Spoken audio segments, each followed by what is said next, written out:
Muy bien, muchachos. Iniciando nuestra segunda sesión.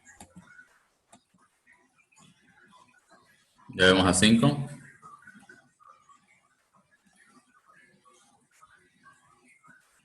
Ya somos 9 en este momento. Somos 10. Que siguen llegando.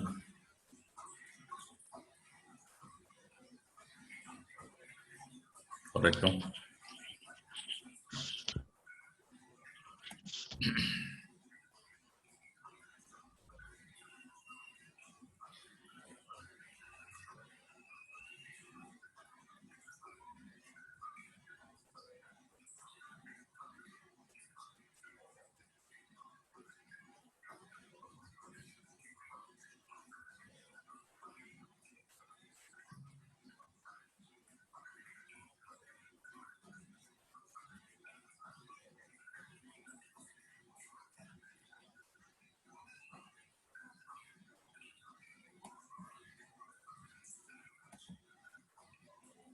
Bien, ya somos 13 ahorita, muchachos.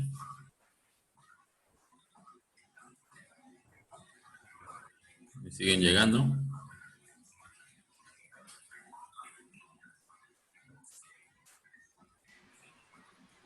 Muy bien. Belén.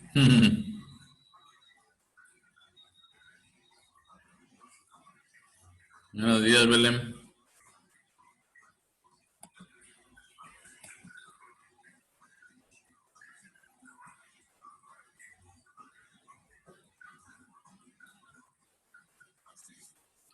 Muy bien, somos 17 ya en este momento.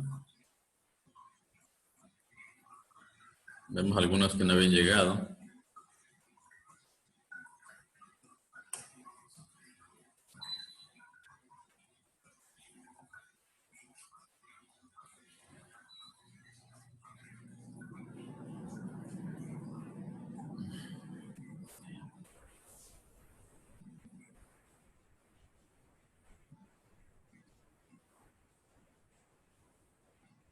¿Quién falta? ¿Quién falta?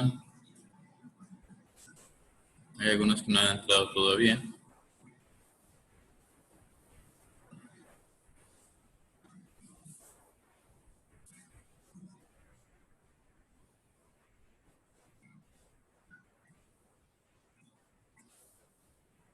Muy bien, solo para confirmar, a ver si están algunos que no llegaron a la sesión anterior. Israel Alberto Aguilar. Israel, ¿estás por acá? Israel Alberto Aguilar, ¿estás por acá? Nada. Ángel Gilmar Aguilar, ¿estás por acá? Está llegando Archie. Ángel Gilmar Aguilar, ¿no está por acá? Nada. Jessica Oder, Akeko Wo, ¿estás por acá, Jessica? Presente. Ok, Jessica. Presente. Sí. Presente. Sí, gracias. A ver, José Ángel Garrido Llanes, ¿llegaste? José Ángel Garrido Llanes, ¿llegó? Nada. Julio Esteban González Molina. ¿Estás por acá, Julio? Julio Esteban González Molina, nada. Eduardo Antonio Co González. Eduardo Antonio Co González, ¿estás por acá? Nada.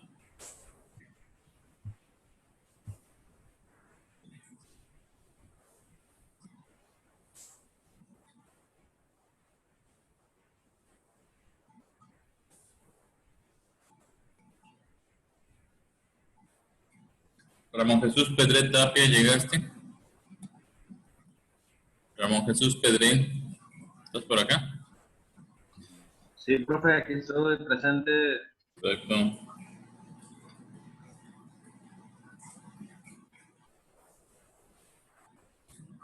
Muy bien. Vamos a ver quién falta. Francisco Alberto Pérez Vivas, ¿estás por acá? Pérez Vivas, Francisco, ¿estás por acá? No.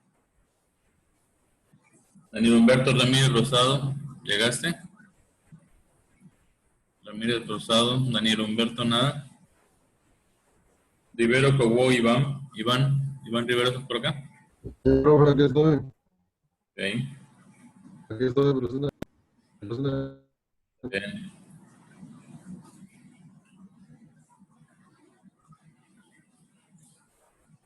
Correcto. Son 23 y faltan 1, 2, 3, 4, 5, 6. Faltan 6. Me puso asistencia. A ver, Miguel, ¿qué pasó, Miguel?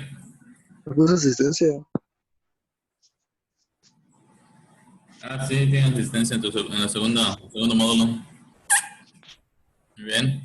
Roberto Aceves, ¿llegaste también? Correcto. Yo ni llego al CV. A ver, ¿quién fue? ¿Quién habló? ¿Quién habló al final? Que yo igual sí vine. ¿Quién fue? Yo le dije que Roberto. Sí, ahí soy está. yo, profe Roberto, ¿sabes? ¿Está bien? Está bien, está bien. No pasa nada. De todos modos están hundidos. Ok.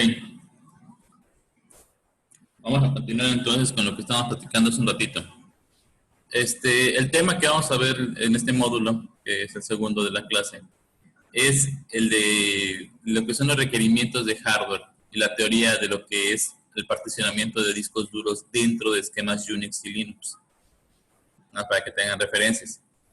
Hay material que voy a subir al módulo también, pero vamos a verlo ahorita también compartiéndolo desde mi escritorio. A ver, qué mensajito en el chat que dice. Ah, compañero Pedre, ahora vengo. Ahorita vengo.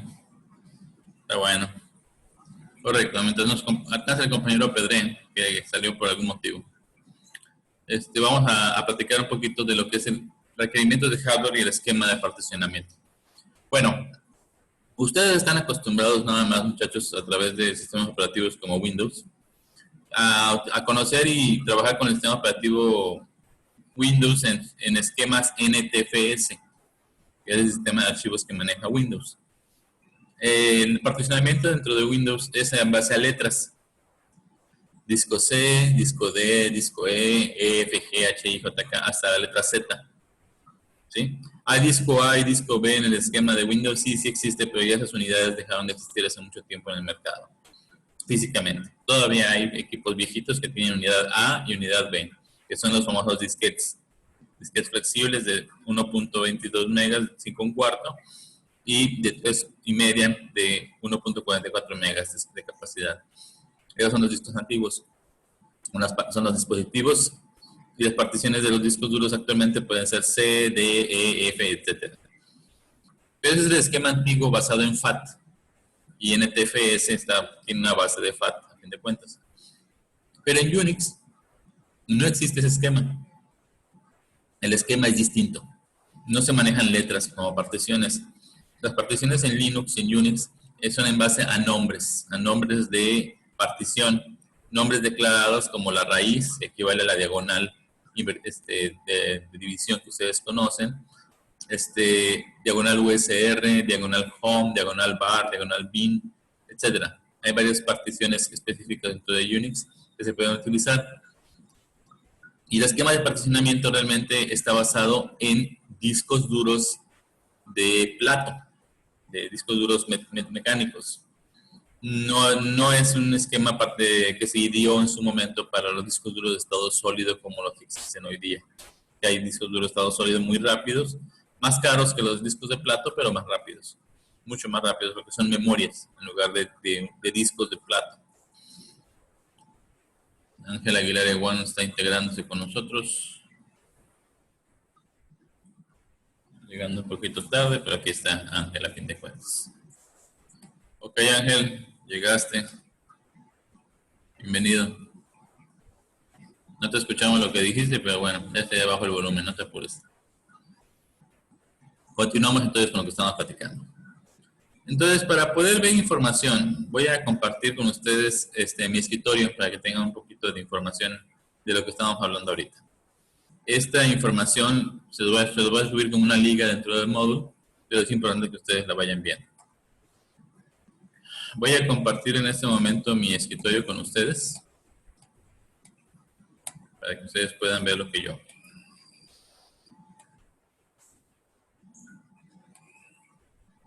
Muy bien. Aquí tenemos un esquema de un disco duro, ¿no? Para que ustedes tengan la referencia del hardware.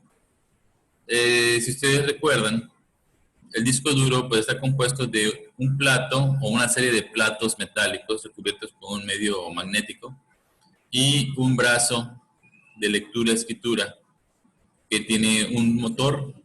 El motor lo que hace es que saca y mete aquí literalmente el brazo desde el borde del disco hacia el centro del disco antes de topar con el eje.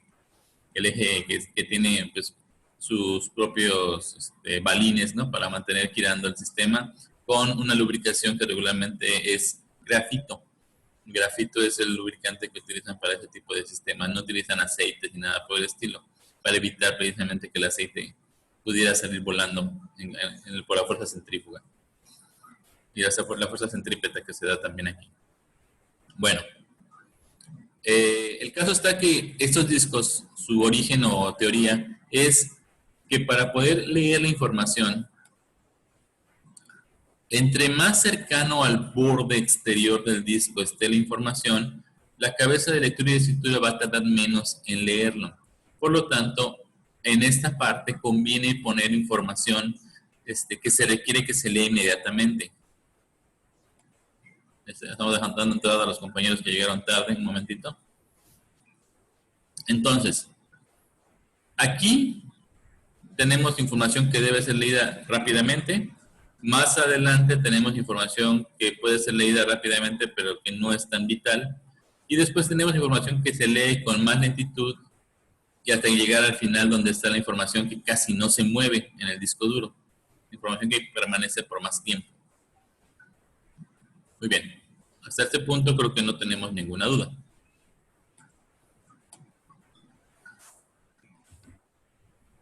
Si hubiera alguna duda en cuanto a esta parte de la teoría, necesito que me lo hagan manifiesto. Si tienen alguna duda, pueden en este momento intentar abrir, levantar la mano para que podamos aclarar cualquier punto que requieran. A ver, Félix, tienes ahí el micrófono abierto, a menos que tengas alguna pregunta. O ciérralo un momentito. Gracias. Ok, los demás, de lo que vimos ahorita del disco duro en cuanto a la teoría de la velocidad de acceso de la información, ¿tienen dudas? Levanten la mano. De que tengan una duda.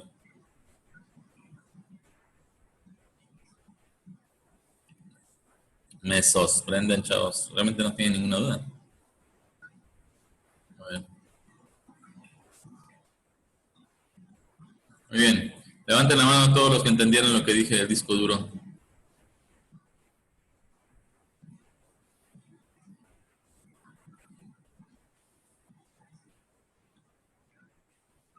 Estamos peor.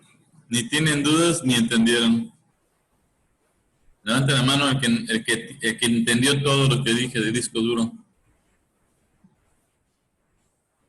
Levanten la mano todos, despierten muchachos, es el momento. El que no levanten la mano porque de plano o se durmió o está muerto sobre su escritorio. Todos levanten la mano, los que faltan, ándale. Cindy, levanta la mano. Iván, levanta la mano. Todos. Carlos Eduardo, Jesús Cortés, Juan Canché. Los que no levantaron la mano, asumo que no entendieron lo que dije del disco duro. A ver. Nada. Ok, correcto. Ay. Perfecto. Pueden bajar la mano todos, por favor. Estén despiertos, chavos, en este momento. Están activos.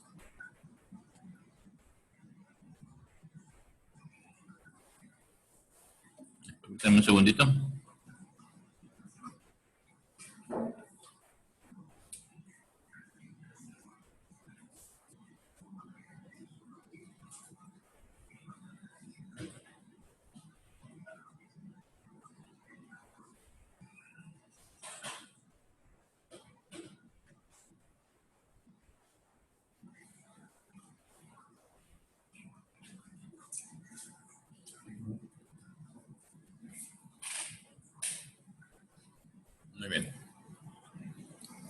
Fernando Pineda, tienes la mano arriba, dime. Escucho. Profe, se me olvidó bajarla. Ok, correcto. Seguimos entonces. Entonces, vamos a ver, a conocer un poquito lo que es la teoría del particionamiento en Linux y en Unix en general. Vamos a ir viendo un pequeño material que tengo acá. Vamos a ver, aparte de que ya entendimos la teoría del disco duro, vamos a ver ahora cómo se aplicaría. A ver, primero que nada, ¿qué mensaje? Ya. Ok, enterado. Enterado de que ya volviste, compañero. Que estaba acá. Muy bien.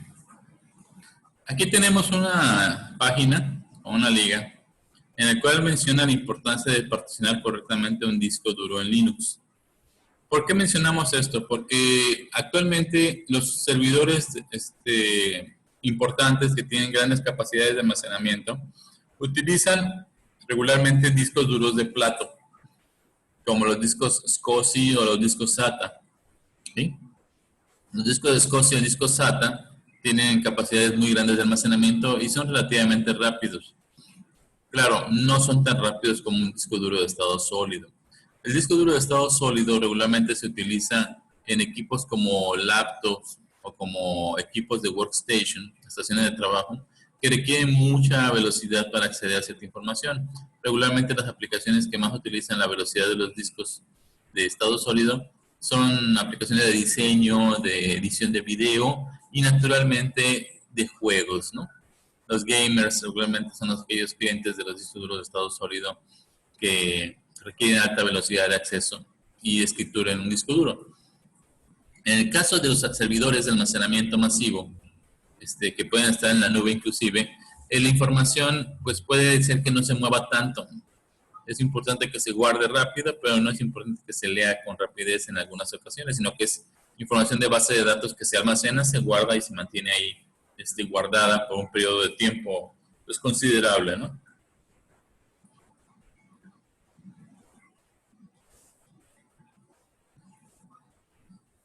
Un periodo de tiempo considerable.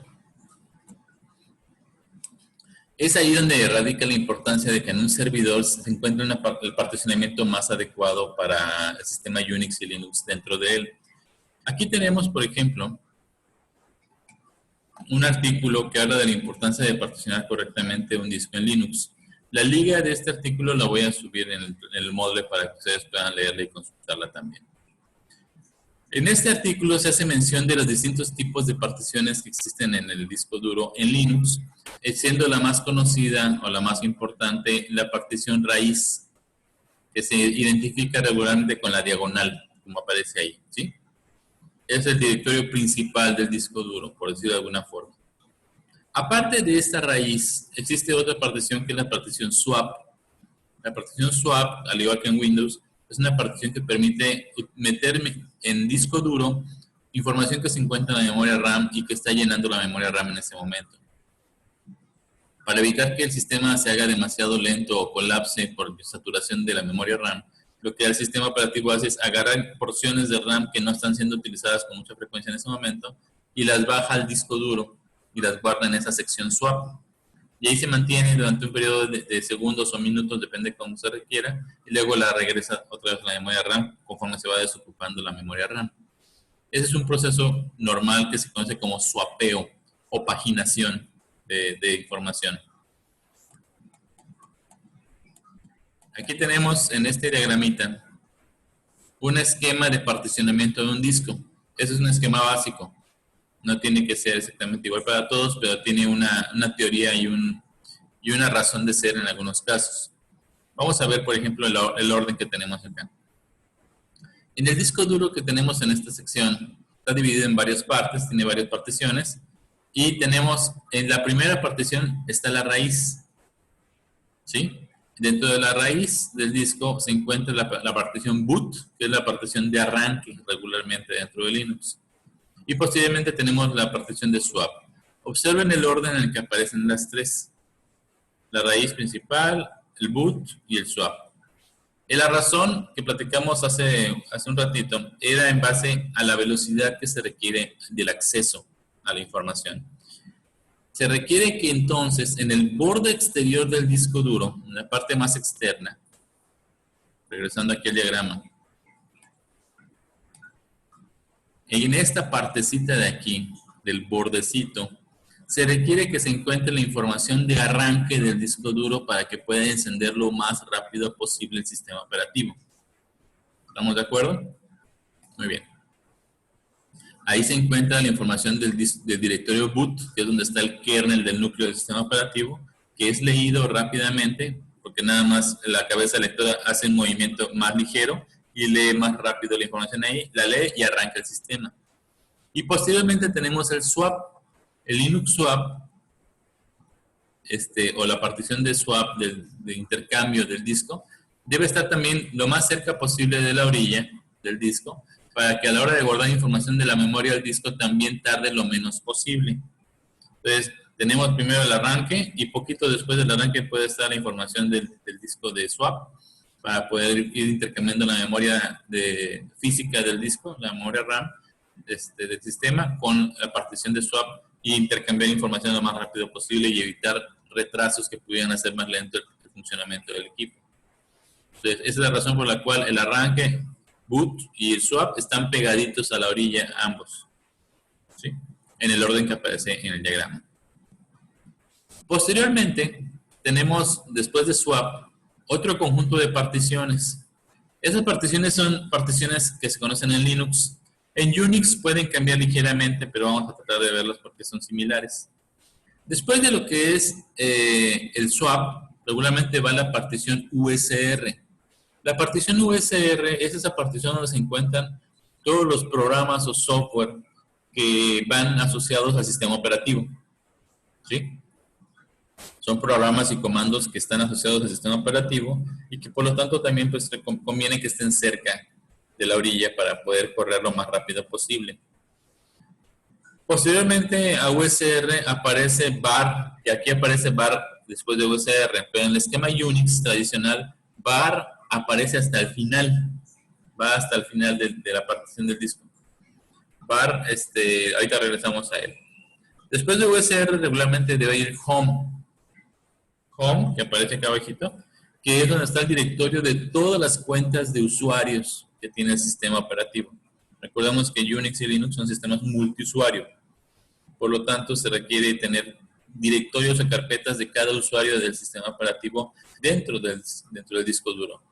Ahí ustedes pueden asignar tamaños de espacio para los directorios, es decir, asignarle cuotas de disco duro para los usuarios.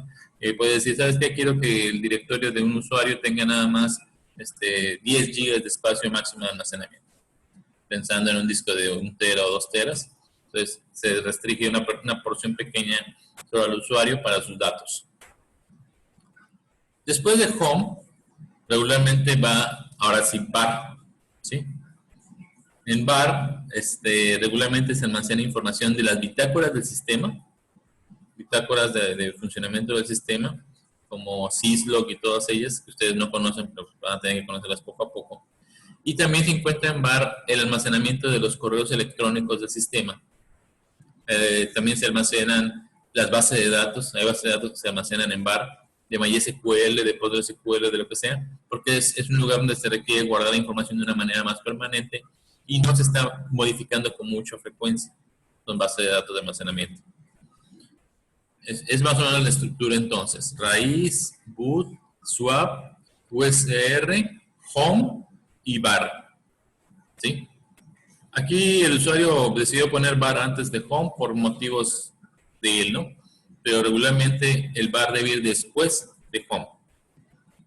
Voy a detener un momento el compartimiento de esto. Muy bien. Hasta este punto, ¿existe alguna duda?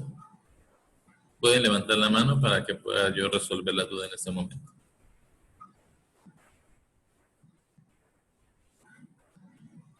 Muy bien. Compañero Israel, ¿puedes abrir tu micrófono? Pero, maestro, A ver, dime. de lo que acaba de decir entonces, el orden está correcto, solo que el home iba de último, ¿no? En el diagrama que vimos hace un momentito que del usuario puso home después de bar. Yo regularmente, Ajá. por teoría y por muchos años de estarlo viendo, ya más de 30 años a estas alturas, el orden es raíz, después de la raíz va el boot, después del boot va el swap, después del swap va el USR, después del USR va home de los usuarios y finalmente ponen bar. Ese es el orden como debe ser tradicionalmente. Ok, maestro. ¿Sí? Sí. Correcto. Muy bien. ¿Alguna otra duda por acá? Puedes bajar la mano, Israel. ¿Alguien más que tenga alguna duda similar o parecida? A ver, Roberto, ¿puedes abrir tu micrófono? Entonces es relevante la forma escalonada en la que está posicionado las particiones, ¿no? A ver, ¿puedes levantar un poquito tu volumen? ¿Qué es relevante si está en Es forma? relevante la forma escalonada en la que están ordenados. A ver, ¿tú te refieres por la imagen? Sí, o sea, cuando hago las particiones es relevante la forma escalonada. O sea, cómo están escalonados. Vamos a ver. Estoy aquí. Relevante. El orden en el que deben hacerse las particiones es relevante. Sí. En cuanto al nombre de las particiones, una puede ser más grande que otra. Por ejemplo, boot es más grande que raíz. Linux swap como nombre no aparece, pero está un poquito más grande. USR está más chico su nombre con respecto a boot. Pero el orden o la posición que deben tener, esa sí es relevante. ¿Sí? ¿A qué te referías con escalonada? ¿Que se ve más grande como escalera o a qué te referías? Perdón. No, perdón, me expliqué. O sea, en la forma en la que está ordenado, o sea, en la imagen. O sea, creo que no me expliqué, pero me estoy durmiendo igual. Me refiero a la forma en la que están ordenados. Así como está en la imagen, me refiero si es relevante, sí. Sí, el orden de las particiones es relevante. Sí, es relevante porque tienen una función cada partición. Aquí en esta imagen, para el usuario que hizo este particionamiento, es relevante. ¿Por qué? Él cambió el orden, por ejemplo, de bar por home en cuanto a la posición en la que lo quería poner. Le pareció más relevante al usuario poner bar antes de home. Algún motivo personal o de aplicación específica debe haber tenido para hacerlo, pero en mi caso particular y para el examen, ustedes van a poner raíz, boot, swap, USR, home primero y bar hasta el final. Esa es la estructura que deben respetar para el examen. ¿Sí? Sí. Correcto. Ok, Roberto. Gracias. ¿Alguien más que tenga dudas? ¿Nadie más tiene dudas hasta el momento? Nada. Correcto. Vamos a continuar entonces con el tema. Seguimos, voy a compartir ahorita mi escritorio de nuevo. Permítame un segundo. Y vamos a irnos a lo que es el curso en el Moodle. Y van a observar ustedes que aquí se creó. Esto es nuevo, esto no estaba. Estaban unos tutoriales antiguos para FreeBSD 11 y para OpenSUSE de otra versión. Aquí lo importante es que vamos a observar un poquito los requisitos de instalación de hardware para el sistema Linux Unix, que normalmente varían poco, a menos que se tenga alguna aplicación muy específica que se requiera. ¿Qué es lo que ustedes necesitan para poder instalar Linux? Nos quedan solo 10 minutos, muchachos, pero lo vamos a mencionar para retomar este tema el día de mañana nuevamente a las 9:50. Vamos a ver. Entonces, que ustedes deben tomar, si ustedes dan clic aquí, en el tutorial paso a paso, vamos a entrar a esta liga.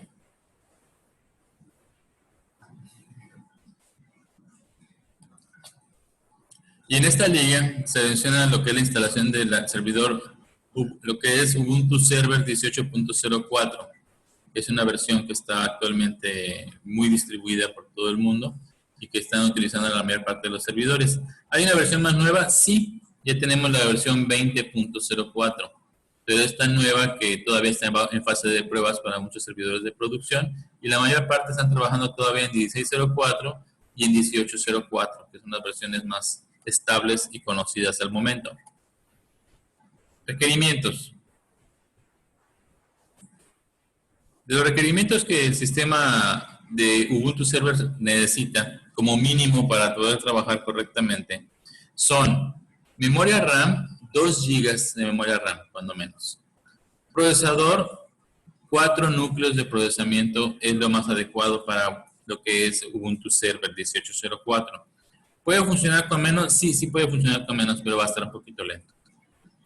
Puede funcionar con 2 núcleos nada más y puede trabajar bien.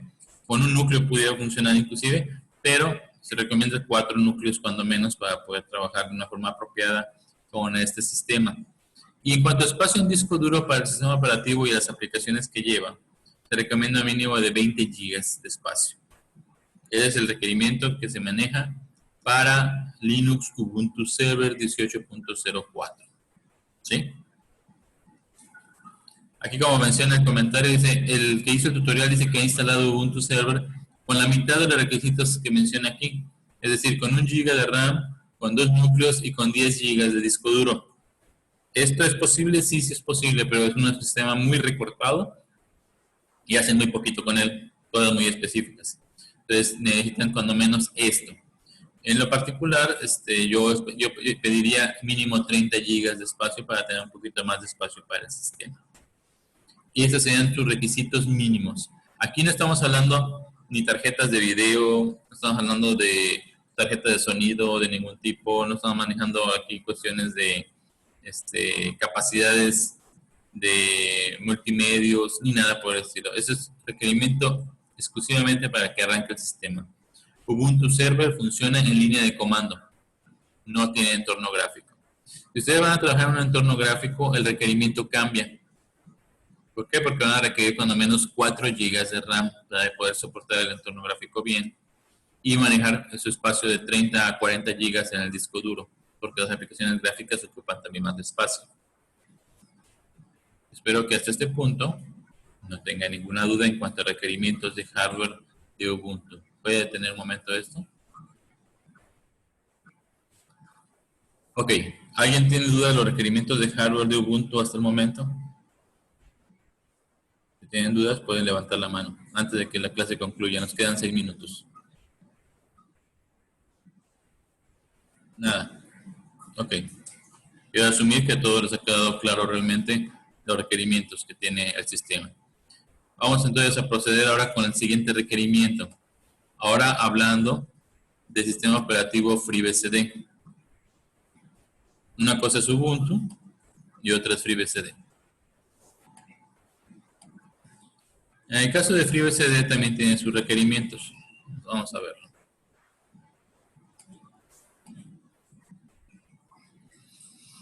Estos requerimientos que vamos a ver son para instalación de FreeBSD en VirtualBox, aunque para una máquina física debe aplicar de una manera similar. Nos estamos enfocando en la versión 12.1 de FreeBSD, que es la última que salió, precisamente, aparte de la 11.3 que tenemos también, pero la 12.1 es la versión más nueva, así que vamos a concentrarnos un poquito en ella. Ok. Los requerimientos que nos piden para instalar FreeBSD son los siguientes. Aquí nos dan las pantallas donde podemos descargar las imágenes de instalación. Aquí nada más platican algunos requerimientos. Y aquí ya tenemos los requerimientos que podemos utilizar. Para la configuración nos pide cuando menos 1 GB de memoria para poder trabajar con FreeBSD. Es un entorno igual sin gráficos, es línea de comando exclusivamente donde vamos a estar trabajando. Aquí dice que podemos tener memoria, 64 megas de memoria de video, normal. Requerimientos sencillos de red también se piden. También hay otros requerimientos por ahí en relación a lo que es el disco duro y lo que es el número de núcleos. En este caso, el sistema de FreeBSD puede funcionar perfectamente a partir de 2 núcleos con, digamos, una cantidad de memoria RAM mínima, o sea, hablamos de 1 giga o 2 inclusive, como algo adecuado. Y el espacio en disco ustedes pueden utilizar de 10 gigas de disco duro, aunque yo recomiendo en lo personal 30 a 40 gigas de disco duro. ¿Por qué motivo? Porque la instalación de los paquetes de software de FreeBSD es en base al sistema de ports. El sistema de ports lo que hace es compilar las aplicaciones de FreeBSD dentro del sistema operativo para poder tener el máximo rendimiento y la máxima optimización posible a la hora de compilarse. Y como la compilación ocupa espacio en el disco, se requiere suficiente para que no se queden cortos y se les llene el sistema en ese momento. Las compilaciones pueden ser enormes. Pueden ocupar 9, 10, 11 gigas en algunos de los casos más graves, de aplicaciones muy grandes, gráficas, por ejemplo. Y cuando termina la compilación, pues se limpia todo ese espacio ocupado durante la compilación. Pero si ustedes están compilando y se les acaba el disco duro, el sistema muere. O sea, simplemente no pueden seguir instalando ni compilando nada y tienen que tratar de conseguir más espacio de disco para poder hacerlo. Aquí tenemos en este tutorial lo que es el proceso de instalación completo del sistema operativo y lo vamos a ir viendo con más calma en las próximas clases. ¿Sí? Aquí vemos ejemplos de cómo está este disco duro. Aquí, por ejemplo, tiene 4 gigas de disco, es el esquema, que el 4 gigas sería lo mínimo para poder instalar un sistema de FreeBSD recortadito sin aplicaciones adicionales. Pero para efectos de nosotros vamos a trabajar con 10 veces esa cantidad, entre 30 y 40 gigas para poder trabajar bien. Entonces, FreeBSD en general requiere menos de memoria y menos de núcleos para trabajar. Si ustedes le dan la misma cantidad de memoria a un sistema FreeBSD y un sistema Ubuntu regularmente, en rendimiento FreeBSD es mejor en esquema de servidor. Tiene un sistema operativo más optimizado para el uso de lo que es procesamiento y memoria, y pues por eso puede hacer más con la misma cantidad de RAM que lo que haría en un momento dado Windows o Linux, ¿no? Esa es la situación con FreeBSD. Y aquí las ligas están aquí en el módulo para que ustedes puedan entrar y puedan checar esta parte. Sí. Voy a detener compartición. Nos quedan exactamente 1 minuto con 50 segundos ahorita. ¿Alguien tiene dudas en cuanto a los requerimientos de FreeBSD? Pueden levantar la mano ahorita, antes de que pase otra cosa. Nadie. ¿Ok? Me parece muy bien. Si no hay dudas de ningún tipo en ese sentido, no me restaría más que ustedes pedirles que primero vean la película que tienen pendiente de la semana pasada porque entra en el examen. Voy a hacer preguntas de esa película en el examen. Si no lo vieron, apúrense a verlo. Segundo, lean en el módulo la parte de los temas de instalación de Ubuntu y de FreeBSD. Léanlo nada más. No hagan la instalación o prueba de instalación todavía. Esto lo vamos a hacer a partir de mañana. ¿Sí? Pero necesito que lo lean y que entiendan lo más posible. Y si hay más dudas, mañana podemos aclarar. Nos queda menos de 1 minuto. Si no hay ninguna duda, muchachos, recuerden que los videos de las clases del día de hoy, la que hubo más temprano y la de ahorita, se van a subir a YouTube. En caso de que aquellos que no pudieron participar con nosotros, fueron varios, puedan beneficiarse y les avisen también. Voy a subir las ligas al WhatsApp. Nos vemos entonces en la próxima clase, muchachos, el día de mañana a las 9:50. Cuídense por el momento y gracias por estar con nosotros participando. Hasta mañana. Profe. Dale. Dale, profe. Dale, muchachos, cuídense. Dale, profe. Dale, profe. Dale. En cualquier momento se corta. Despídanse, los que puedan. Goodbye. Goodbye, chao. Ahí va todo. Dale, cuídense, chao. Se ven en